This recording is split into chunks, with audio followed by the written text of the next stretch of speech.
Greetings, greetings, greetings, greetings. Good morning. How y'all doing? I hope you're listening to Rootwork.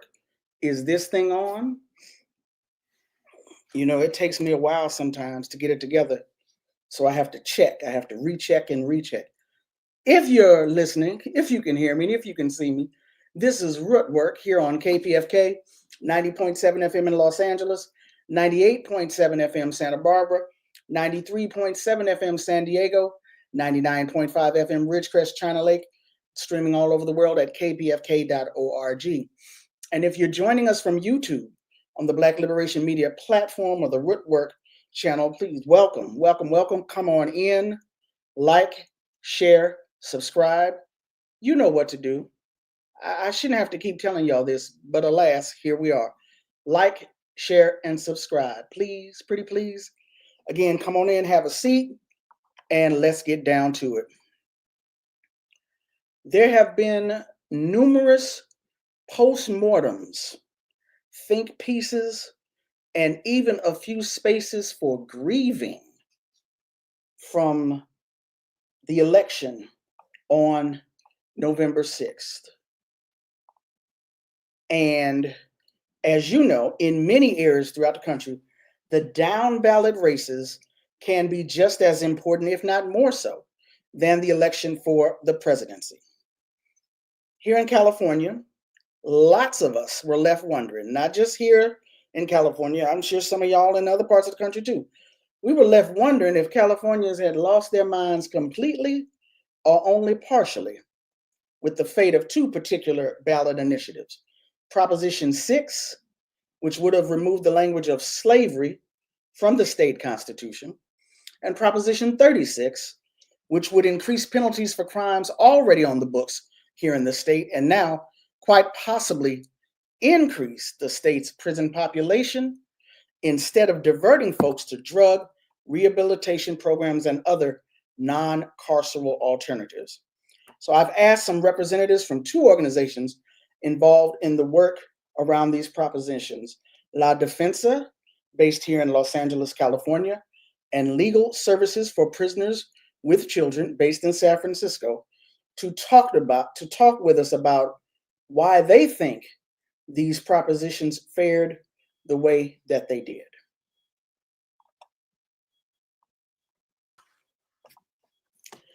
Here to speak with me now are representatives of two organizations that fought for the passage of Props 6 and 36 here in California during the most recent election. Shayla Wilson is the Policy and Advocacy Advisor with La Defensa. We also have Kelly Walters, who is a staff attorney with Legal Services for Prisoners with Children. Kelly, Shayla, thank you all so much for being on Rootwork today. Good morning. Thank you for having me. Yeah, thank you. Thank you all for being here. We appreciate it so much. Now, real quick, before we start talking about these ballot initiatives, Shayla, can you give our audience a quick synopsis of the work that La Defensa does? Sure. So La Defensa does a number of things in California. We are based in Los Angeles County. We run Court Watch for LA County, which is part of our larger judicial advocacy work. So we also have an app called Rate My Judge, and we ran in the most recent election two candidates who both won their seats for judicial seats in the county. We also do local budget advocacy work for the Reimagine LA Coalition. And I work on our state policy and advocacy work, which included our work on Proposition 36. All righty. And Kelly, with Legal Services for Prisoners with Children, the KPFK audience should be pretty familiar with the work of that organization through the years, but if you could give us a quick refresher. Sure. Yeah. No, we've been around for a bit. So we are a nonprofit, and one might say a movement, that is designed to advocate on behalf of currently and formerly incarcerated individuals, and mostly are made up of formerly incarcerated individuals. We engage in policy work and impact litigation. Yeah. Okay. Now, La Defensa came to my attention because of the work around the Defenders for Justice.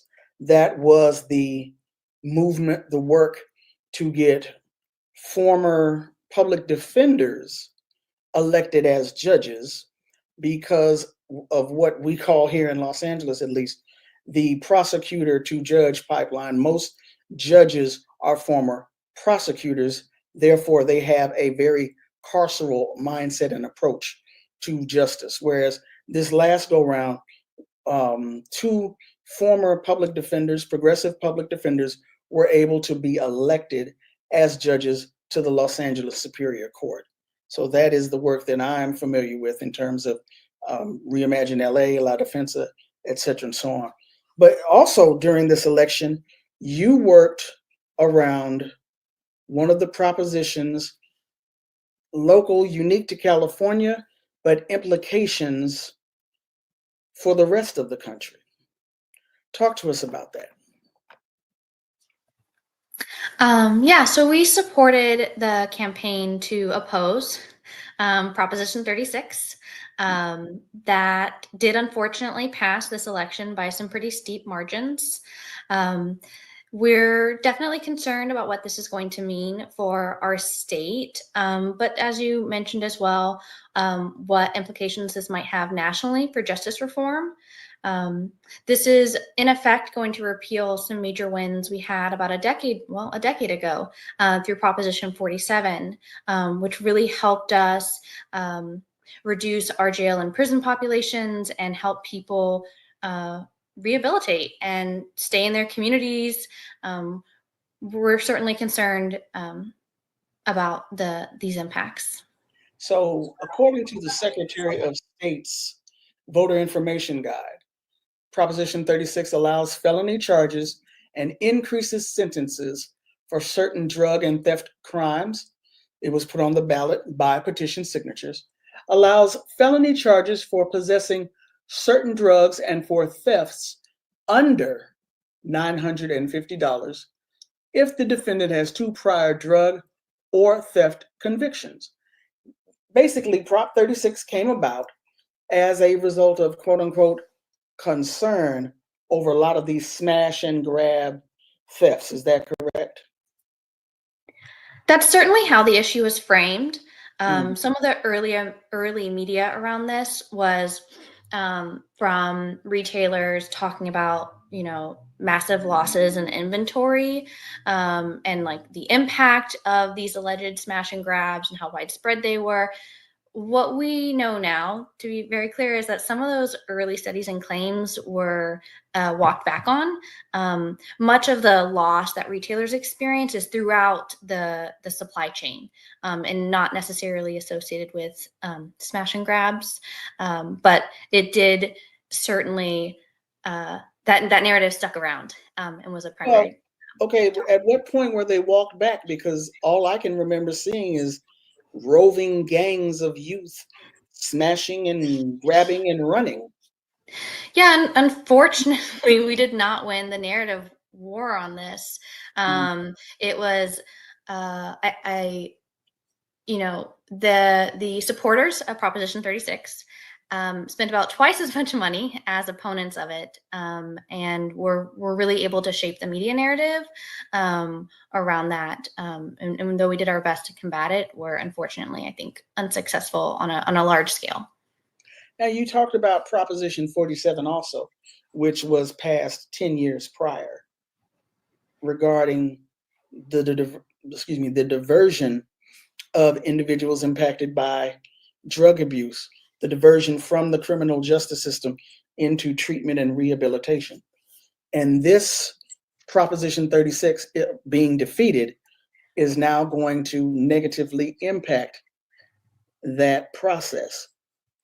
Yeah, Go ahead. Sorry.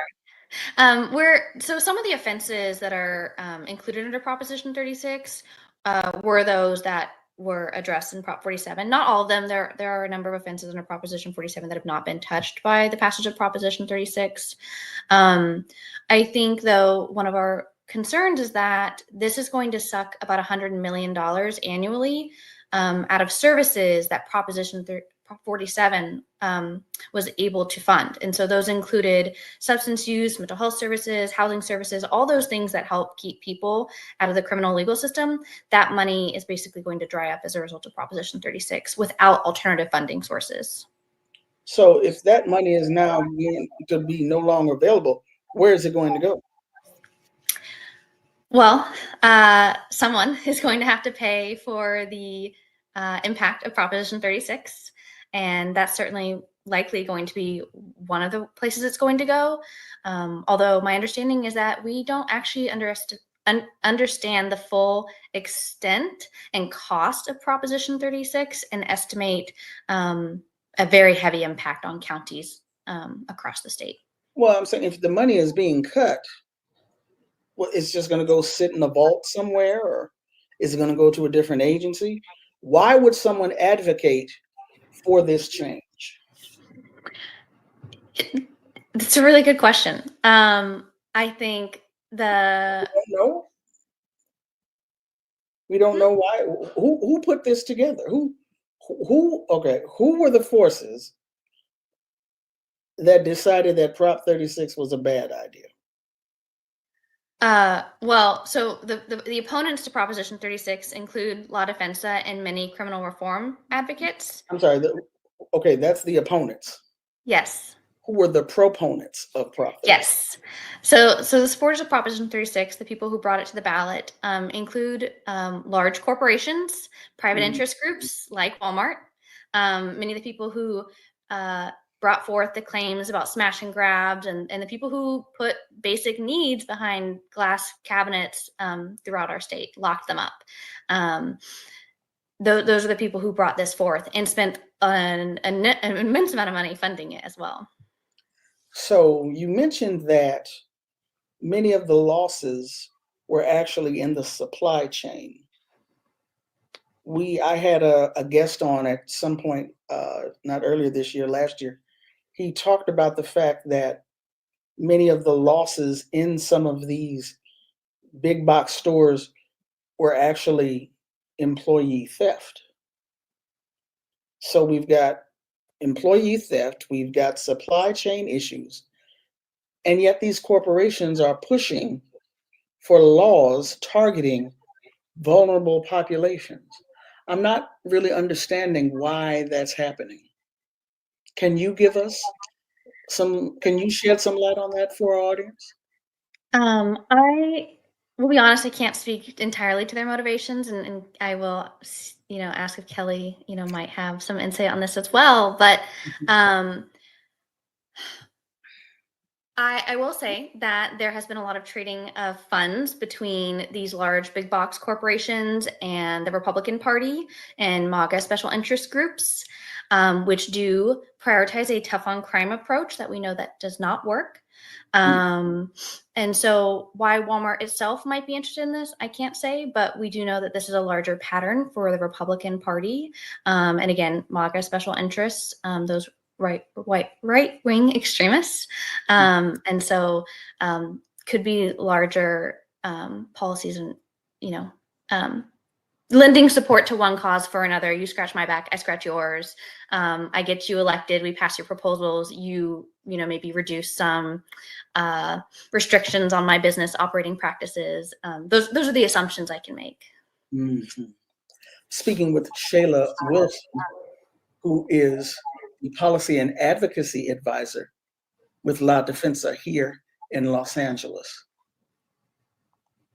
Kelly Walters, staff attorney with Legal Services for Prisoners with Children.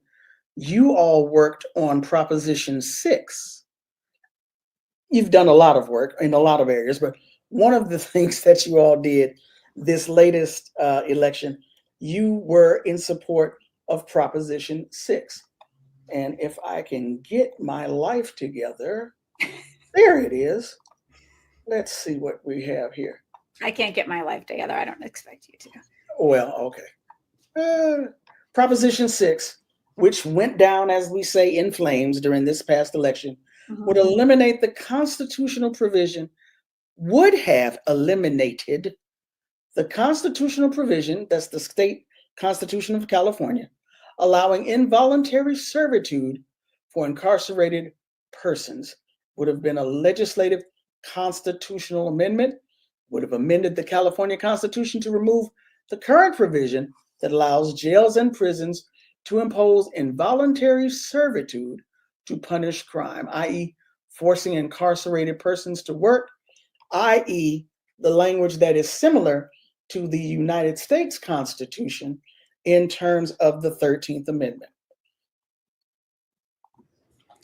Yeah, that is correct.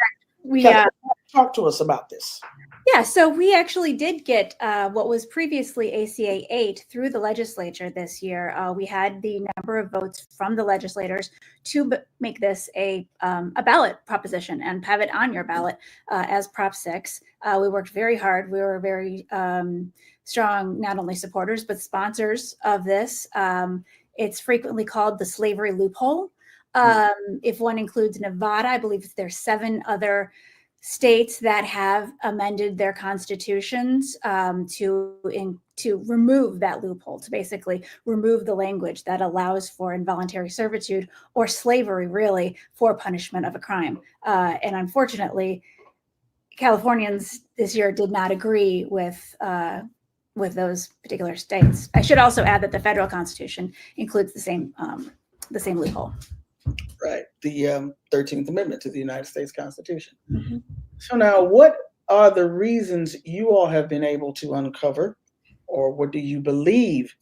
Why do you believe Californians did not feel this was in their interest to pass? Well, I think there's quite a few reasons. Well, I shouldn't say that. I think there's a few reasons. And one of them, I believe, had a lot to do with the ballot language. If one were to look at the ballot language of Nevada versus the ballot language of California, you can see that the Nevada language, if you'll allow me to read it really quick, is actually very straightforward. It was just whether or not to remove language that authorizes, quote, the use of slavery and involuntary servitude as a criminal punishment from the Nevada Constitution, which is really quite simple. Right. And now if you look at the California language, it's written in an extremely sort of passive way. And I believe there's even a double negative in there. It's very confusing. I had to read it a couple times when I was voting. And I think that this particular way that it was, I hate to point fingers here, but I think the way that this was formulated by the Attorney General really left a lot of people questioning. When we spoke to people afterwards, people said that thought they were voting the opposite way. That if they voted no, that's what would remove the slavery loophole. Because according to the Secretary of State's office, the supporters of this was Assemblymember Lori Wilson. Mm-hmm. Opponents, none submitted. Yes, that is correct, which makes it even more painful. What your vote means. A yes vote on this measure would have meant involuntary servitude would not be allowed as punishment for crime. State prisons would not be allowed to discipline people in prison who refuse to work. No, a no vote on this measure means involuntary servitude would continue to be allowed as punishment for crime. Arguments. Con. No argument against Proposition 6 was submitted, and yet it failed. Yes.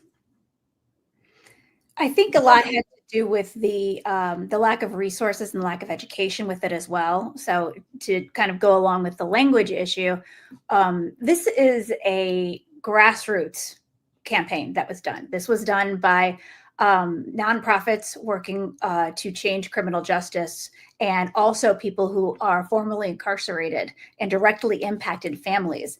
And these are not groups and individuals that are usually rolling in cash. So there wasn't a lot of financial resources in order to educate the people of California. I know when I had the situation, if you'll allow me to go on for a second, where I spoke with people via phone banking or even people I knew in person who weren't entirely convinced when I explained to them that basically what you're doing is you're allowing people to put the humanity element aside, right? But you're basically telling people who are incarcerated that, yes, you cannot go to work, and instead you can actually go to something that will do the whole rehabilitation thing that we're supposed to be doing here. Allowing people to go to school, to get any sort of addiction treatment, to get any number of programs that would allow them to actually have a more excuse me, successful reentry into society and lower recidivism. And I don't think that message got out. It's unfortunate. I have forgotten the young man's name, but we spoke with a young man the night of the election who said he was one of the principal authors of Proposition 6. I'm not even sure if he was currently incarcerated or formerly incarcerated, but what he said stuck with me. He said that he had gone through every possible educational and rehabilitative avenue while he was in prison. He had gotten degrees, gotten certificates, but if he had missed one day of work, all of that good time, all of that, all of that would have been thrown away, and he would have been in jeopardy of having that counted against him for missing one day of work. Whereas Which is surprising. you and I, if we miss a day of work, we might not be able to get our annual leave or our sick leave. We might miss 8 hours, possibly kind of, sort of, okay, maybe get fired. I don't know if it would be that deep. But he talked about the fact that if he missed one day of work, everything that he had done and worked for a while behind bars would be wiped away. How?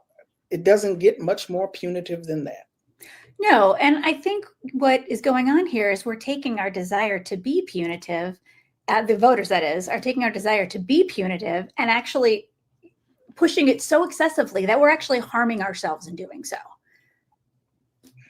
But I would say that one glimmer of hope, however, is that you state that you think that maybe because of the confusing language and people thought that possibly they were doing the right thing, were voting while voting for it, when in reality there was some confusion, and that's how it ended up passing. That is a slight glimmer of hope. Slightly a glimmer of hope. Are there any opportunities for this to be brought before the populace in California again in the future? Absolutely. We're going to keep bringing this every single time. We're not stopping. This is a human rights issue, and we're going to keep proceeding with it. So we just had an election. Between now and the next election, let me ask it this way. Is an election the only way to have this language removed from the California state constitution? Yes.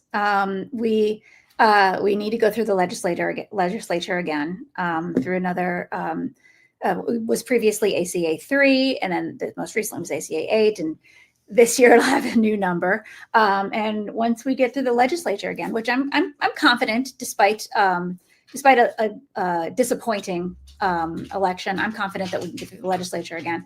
And yeah, I'm hoping we're back on the ballot in 2 years. Okay. I'm speaking with Shayla Wilson and Kelly Walters. We're talking about the recent losses here in the state of California around Prop 36 and Prop 6, the implications of it, and hopefully what we can do in the future.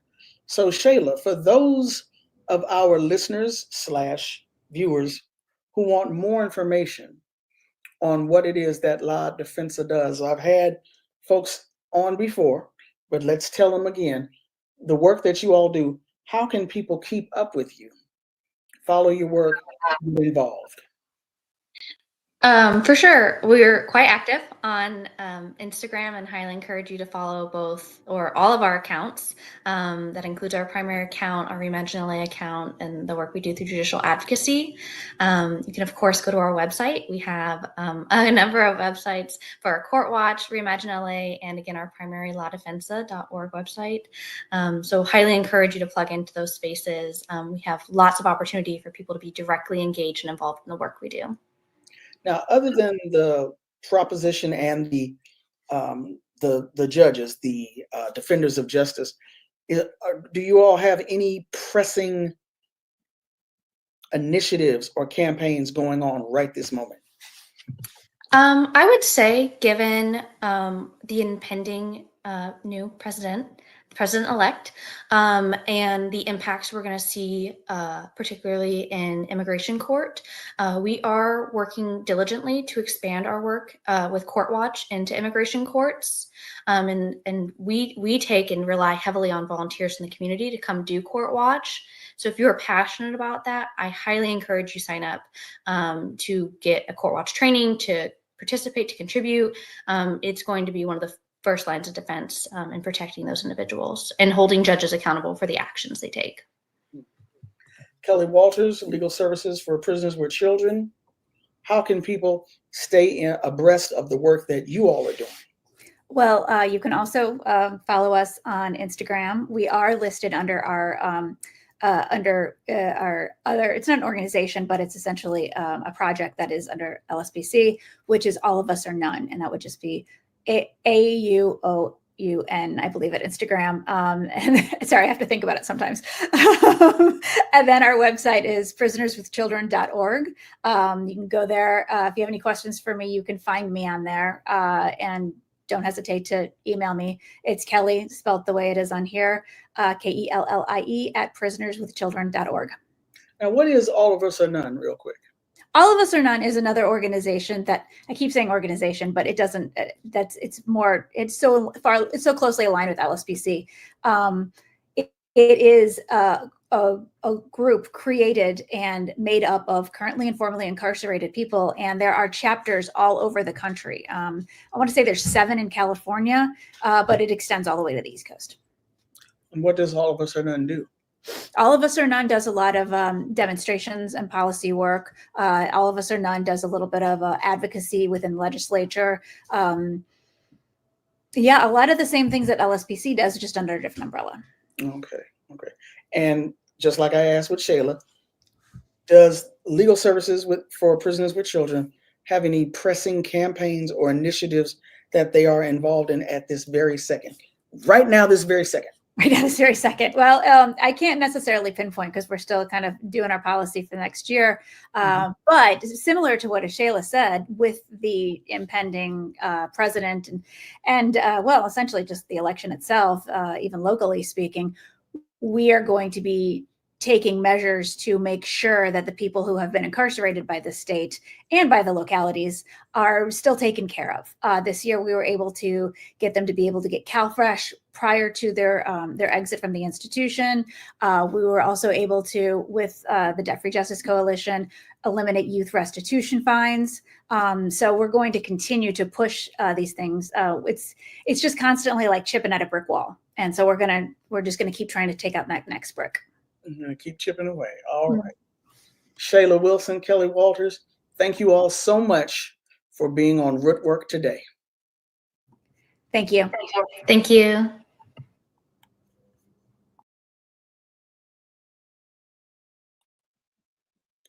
So you are listening to and watching Rootwork here on KPFK 90.7 FM Los Angeles, 98.7 FM Santa Barbara, 93.7 FM San Diego, 99.5 FM Ridgecrest China Lake, streaming at kpfk.org. And if you're joining us from YouTube on the Black Liberation Media platform or the Rootwork channel, welcome. Before I go on to my next guest, I saw a question in the chat. Court Watch. Court watchers are just what they sound like. They are volunteers who watch what happens during bail hearings, take notes, look for anything that might not be right, and report it to the people who can do something about it. They also raise awareness about racial disparities and other injustices in courtrooms that might otherwise go unnoticed. And that's the organization La Defensa, which had the initiative, the Defenders for Justice, to elect judges to the Superior Court who do not come from a carceral prosecutorial background. Okay. Now, as I mentioned earlier, there have been numerous postmortems, think pieces on the recent election, many of which talked about what folks are calling the abandonment of the working class by the Democratic Party. The issue of class antagonisms within the working class as well must also be factored in. I asked Jon Jeter, an award-winning reporter, formerly a bureau chief with the Washington Post, to speak with me about this issue regarding and detailed in his newest book called Class Warfare in America. Here to speak with me now is Jon Jeter. Thank you so much, Jon, for being on Rootwork today. It is my pleasure, Tennessee's Way. I enjoy chopping it up with my journalist brother, my brother journalist. Same here. Same here. And you have a new book, hot off the press. It's called Class War in America: How the Elites Divide the Nation by Asking, Are you a worker or are you white? Let's talk about this book. Is that spicy enough for you? I think it gets right to the point. I think it's got enough hot sauce on it, or cayenne pepper, depending on the audience. I don't know. Right. Yeah, most definitely spicy. Most definitely spicy. One of the things, well, it's two things. One thing is I remember Robert L. Allen, who many of us love and appreciate, co-founder and editor of The Black Scholar, his important work in the late 60s, Black Awakening in Capitalist America. But I don't believe people talk enough about his other book, Reluctant Reformers, which looks at many of the major movements for social change in this country. And you could say, in terms of the populist movement, for example, economic change, and how they were all derailed by white racism. That's exactly right. We need more people to talk about that. The other thing that I think about, what I remember in terms of the beginnings of the Occupy movement, how we go from the battle in Seattle, World Trade Organization, and we come through towards these various Occupy sites throughout the country, New York, LA, etc., and how so many young people who seemingly hadn't been involved in activism before were really attempting to struggle with some of the key questions, but they were stumped in terms of whether or not the police were workers or not, whether or not they were part of that 99% versus the 1%. And as usual, folks of color was like, hey, need to listen to us. Right. They're not part of the working class. Right. Don't trust them. That's exactly right. And of course they didn't listen to us. But once the hammer came down and, mom and pop with the trust funds got tired of entertaining the children's shenanigans, they called the police to dismantle the encampments. And the youngsters found out whose side the police were really on. So I think about those things every now and again from time to time. Your book asking the question, how the elites divide the nation by asking, are you a worker or are you white? Are they asking a question? Are they making a statement? Is it public policy? What's going on? Speak to our audience. That's a great way to phrase that question. I would say that at different times they have asked the question. I would say now, in the present day, they demand an answer.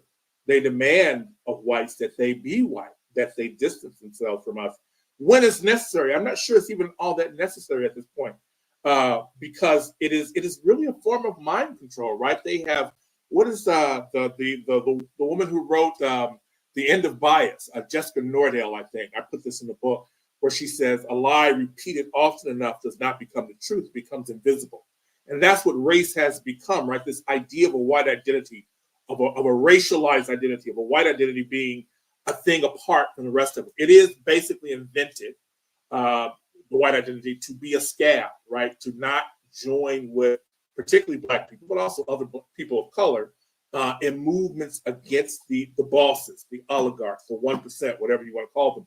And you raised such a great point by talking about Occupy. Occupy was really when I first started thinking about this idea of class in that moment when Obama was first elected. And I write about this at length in the book about I'm not from Chicago, but I've lived in Chicago at various times. I know the story of Harold Washington. Harold Washington, the first Black mayor of Chicago, which is a city that has never been predominantly Black. It was basically roughly a third white, a third Black, a third Latino. And Harold Washington, borrowing from Fred Hampton's Rainbow Coalition, although there were really very few whites, at least initially, managed to become the first Black mayor of Chicago, basically as a response to a Democratic Party that had failed the Black community time and time again, even though the Black community in Chicago was the biggest constituency of the Democratic Party machine, led first by Boss Daley and then later by his son. Blacks were the biggest constituency.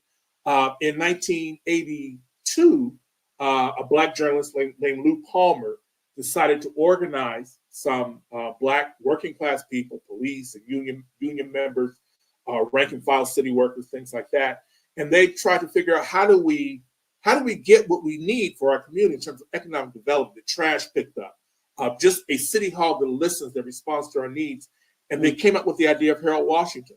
And they got him elected. He served basically 5 years, then he dropped dead of a heart attack. But in that time, he had become the most transformative mayor. Well, I would argue he was on his way to becoming the most transformative mayor of the 20th century, probably at his death, even though he only served 5 years. He's probably second only to Marion Barry in Washington, D.C. And so I was very suspicious of Obama during that period when he came up. And I write about this at length in the book, how he was really created by the oligarchs, particularly in Chicago, or beginning with Chicago, as a response to the Harold Washingtons and Marion Barrys of this world. And so in that period is when I first started to grapple with this issue of race and class, right? How do they intersect? What's more important, right? And now, I started writing this book really in my head, probably 2009. And over that period of time, this issue now we see it, people talk about race and class reductionism and what's more important, race or class. And my book is to say that you can't really parse the two. The point is that race is used to divide the working class. In other words, we are many and they are few. And the few have strategized that you can weaken the opposition by polarizing them, by pitting them against one another. That's the purpose, the utilitarian purpose that race serves in this country. And so Occupy, I was in New York when Occupy formed. And again, this is part of my education. It took me basically 15 years, about a quarter of my life to actually write this book, to finish writing this book, almost a quarter of my life. And I, in a way, I'm glad, because there are a lot of things I discovered that I didn't know when I first set out to write the book. One of them was looking at Occupy. And I went to a lot of their rallies in New York City. And one of the things they struggled with, and I will give them credit because they were mostly kids in the Ivy League, or they were led by kids in the Ivy League, young people in the Ivy League. I don't want to be dismissive, young people, and they were black and white, white and black mostly, people mixed race, things like that. People who could have been like Obama's children, and they knew that they needed grassroots support. They needed to expand the movement. They needed to reach out to the working class brothers, poor brothers and sisters. And we've grown so far apart since Robert Allen wrote Awakenings in Black America over the last 50 years, basically. We've grown so far apart. They just didn't know how to do it. They didn't know, I mean this in a philosophical sense, they didn't know where to find us. They didn't know how to communicate with us. They didn't know how to, reach out to us. And so that's the moment we're in now, I think. Although, as I write in the book, I do feel cautiously, not optimistic, but hopeful, if people understand the difference. Because historically, we saw this in the 30s with the Scottsboro movement, the Scottsboro Boys, which are 9 black teenagers who were arrested for falsely raping, sexually assaulting 2 white sex workers. And that sparked the New Deal, really, the labor organizing, which was very integrated, deliberately integrated. And so the Scottsboro Boys became an international cause célèbre all across the world. And it was led by the communists and Black Americans, very, very specifically. And that movement intersected with labor organizing and affordable housing and police brutality and all these issues which if you don't stop hitting that table and making that noise, I'm sorry. I don't know what I'm going to do. Okay, now go ahead. I'm sorry. You make me nervous. And so And so that moment in time where the Scottsboro Boys led to other movements, right, in the United States, it modernized the country, and it led to the Civil Rights Movement, and then, of course, the Black Power Movement. Mm-hmm. I see the potential for the anti-genocidal protests in Gaza, or against anti-genocide movement, the protests, particularly on college campuses.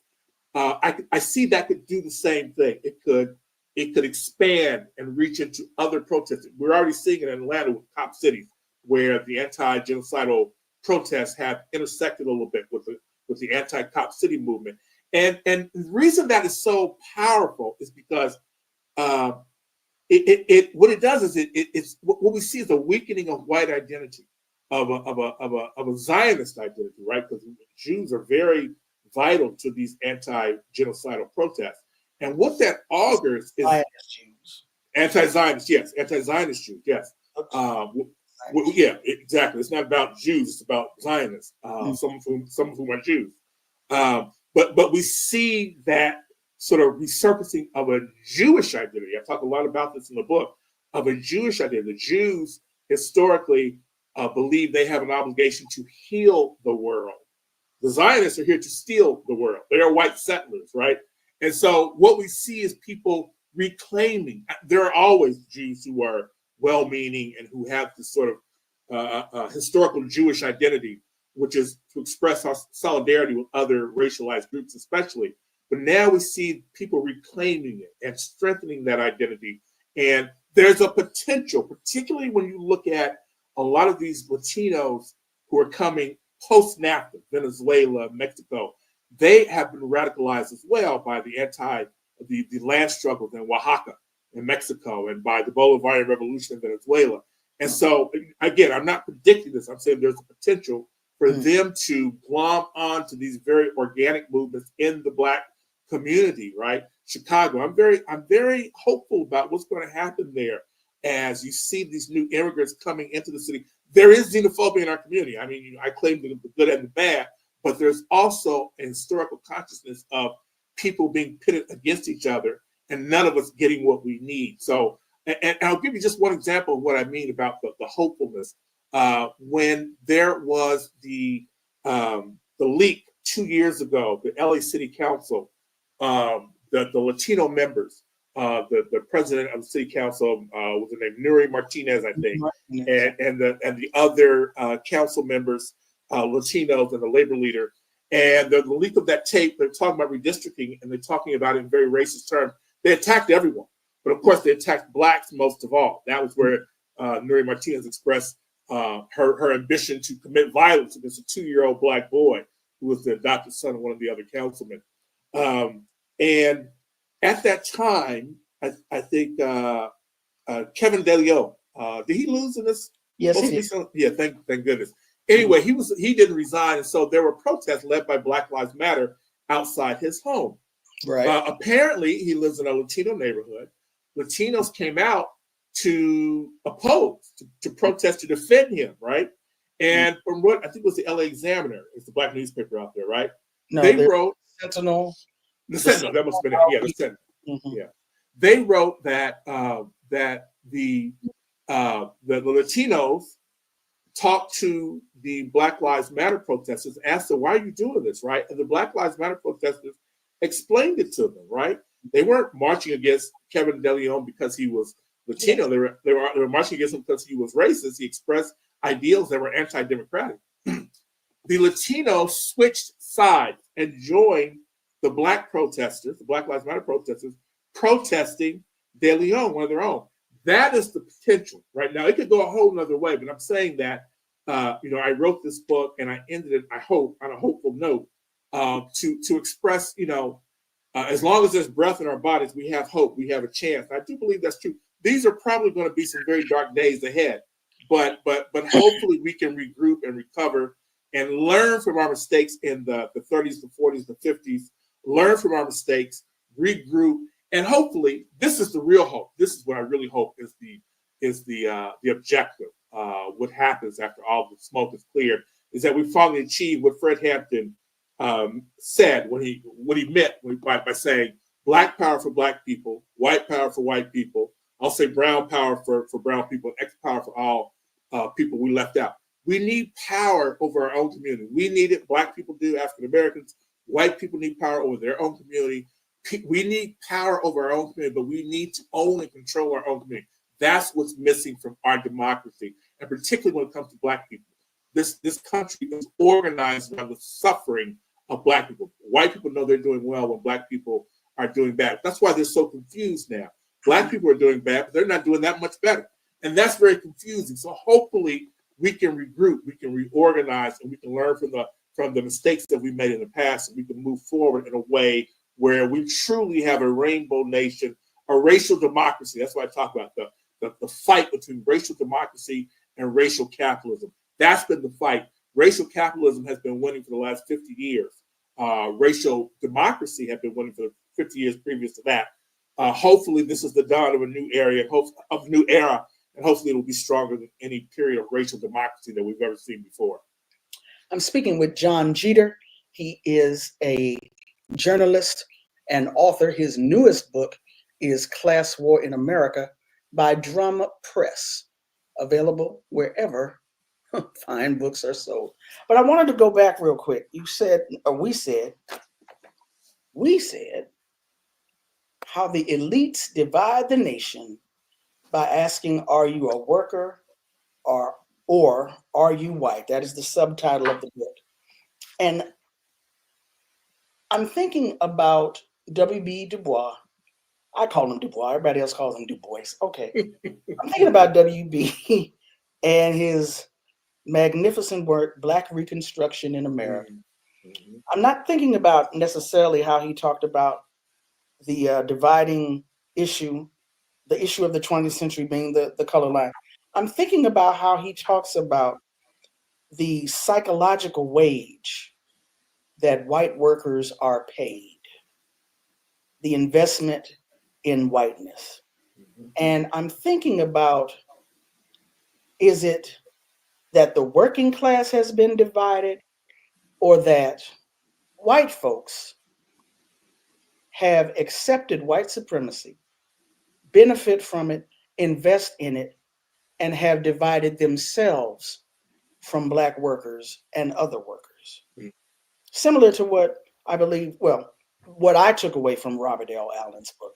Is it the working class is being divided by the elites and the capitalist class and the management and the bosses, or the white workers are, no, we're white and we don't want to be them?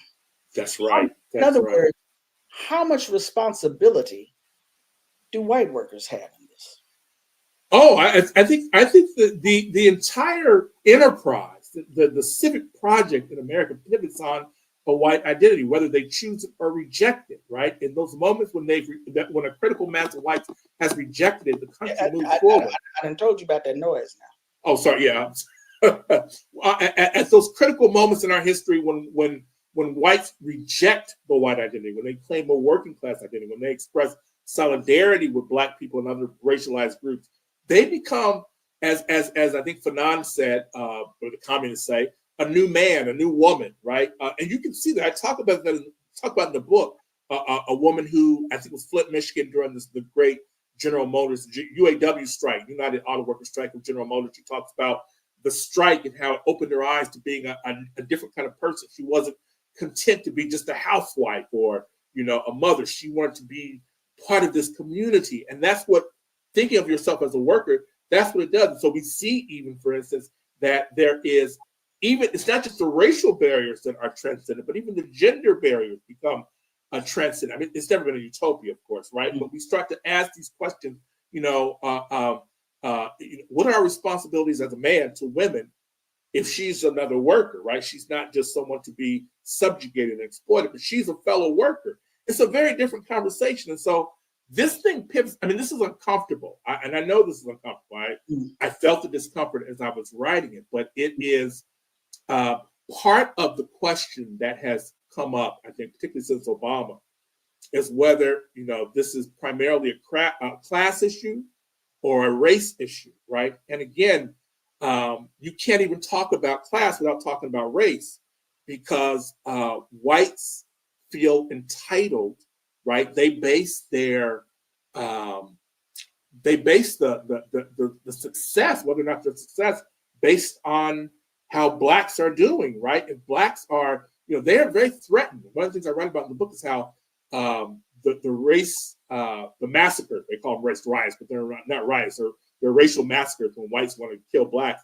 They're sparked, particularly the Red Summer of 1919, they're sparked by a combination of economic precariousness, right? A precariousness in terms of the labor organizing. The country was industrializing, jobs didn't pay much. They were trying to organize in the unions. They couldn't really do it because they were segregated. So the bosses pitted one union against another, Black union against the white one against the Black ones whenever they went on strike.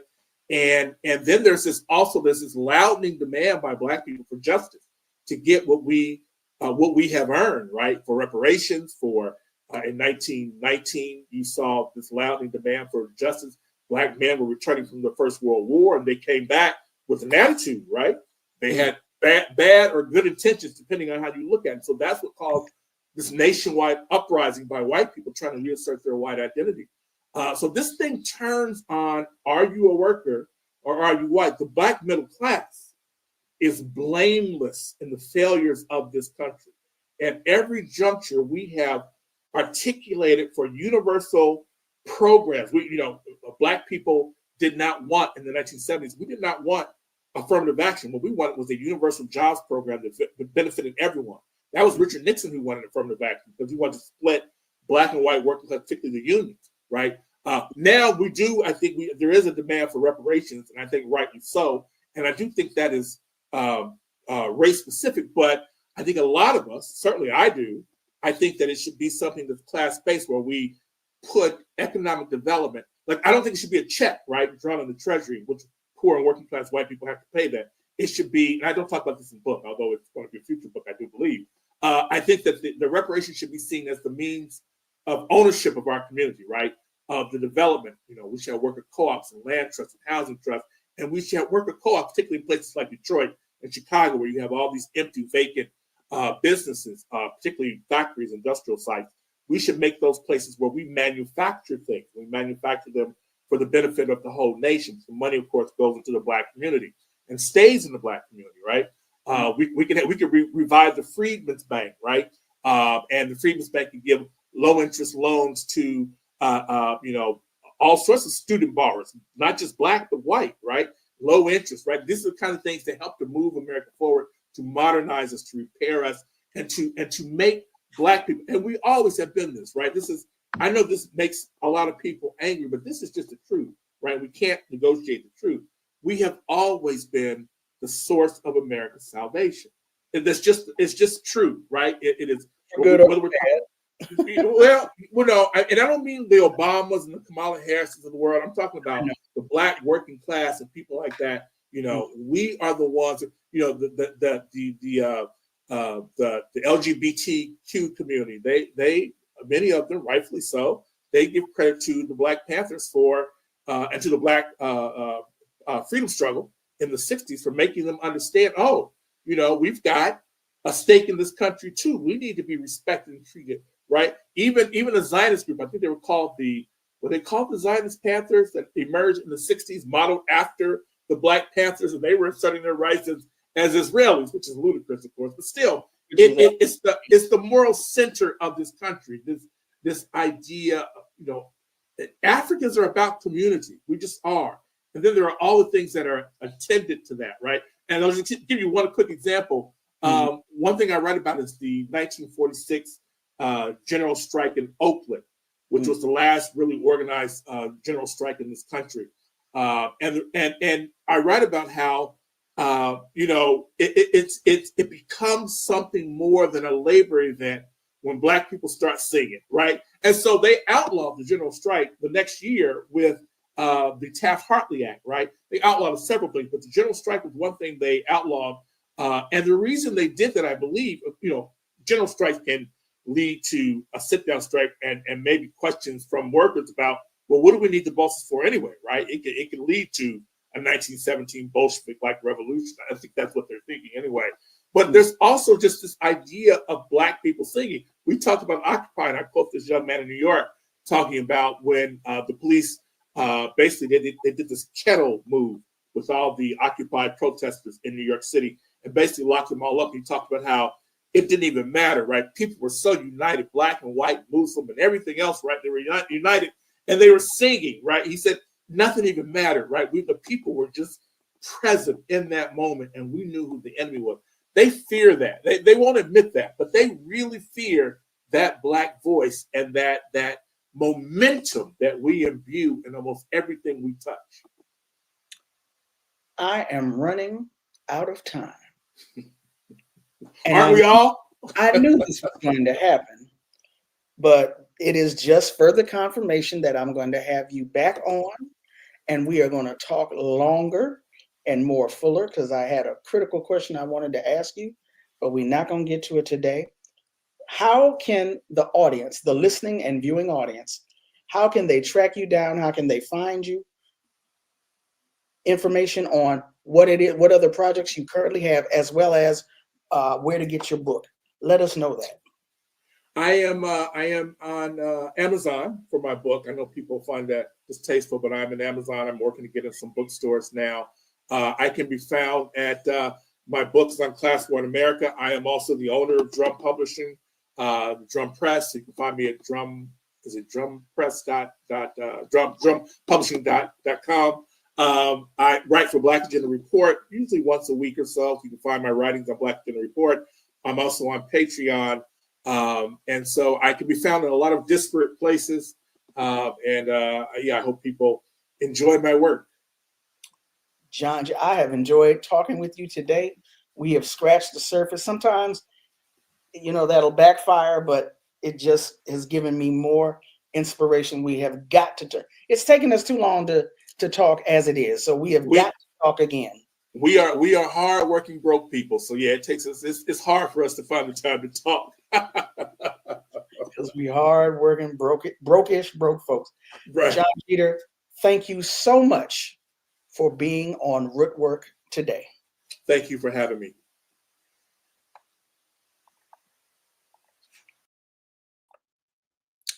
I got to get up out of here. I got to go. So many mucho thanks to GB, Gangsta Boogie, Gary Baca on the boards. Thank you to my guests, Shayla Wilson of La Defensa and Kelly Waters of Legal Services for Prisoners with Children. Thank you for tuning in on KPFK and Black Liberation Media. I may or may not holler at y'all next Thursday. Thanksgiving Day. Depends on how I'm feeling, so we'll see. But until the next time, take care. Stay safe out there. Peace.